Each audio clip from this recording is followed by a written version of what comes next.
Si vous êtes mort avec Christ par rapport aux éléments du monde, pourquoi vous charger de préceptes comme si vous viviez encore au monde? Colossiens 2:20. La lecture de l'épître aux Galates nous montre ceux-ci menacés dans leur croissance spirituelle par un retour aux œuvres de la loi. Un autre danger menace la jeune église de Colosse. La philosophie, les traditions et les préceptes des hommes. Après avoir accepté l'évangile, les Colossiens, comme les Galates, s'engageaient dans des chemins de traverse où l'apôtre refuse de les suivre. Les Colossiens se jugeaient les uns les autres au sujet du manger, du boire, des jours de fête et de diverses doctrines. L'apôtre rejette tous ces préceptes humains et replace tout simplement les Colossiens en face du calvaire. Toutes ces choses extérieures ne sont que l'ombre des choses à venir. Si vous êtes morts en Christ, leur dit-il, pourquoi agir comme si vous viviez encore dans le monde? Vous vous laissez séduire par la philosophie de vaines subtilités. Vous vous laissez maîtriser par des docteurs charnels, enflés d'orgueil, qui ne demeurent pas attachés au chef, Christ. Or, Christ est la tête de l'Église, qui est son corps. Ce corps reçoit la vie de son chef, tire son accroissement du Christ.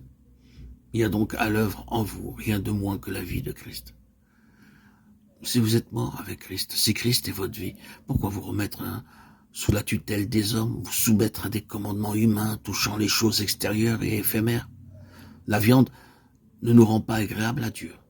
1 Corinthiens 8:8. Que nous en mangions ou non, il ne nous en revient ni avantage, ni préjudice. Quant à l'ascétisme, il a bien quelques apparences de sagesse en ce qu'il n'épargne point le corps. Mais il faut que le mobile en soit l'amour de Dieu.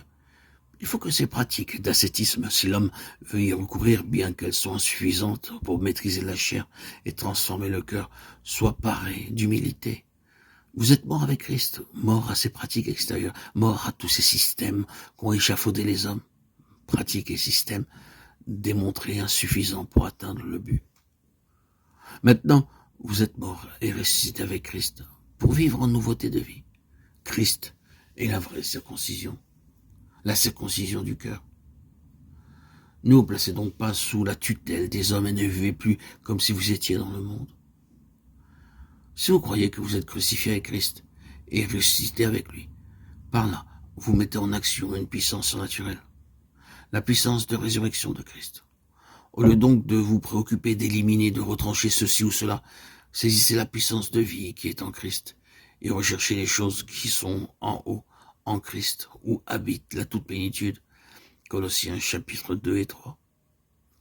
Car vous êtes morts, et votre vie est cachée avec Christ en Dieu. Colossiens 3:3. Séparés du monde, vivant en Christ, vous saurez comment mortifier le corps. Vous saurez comment briser l'esclavage de la chair.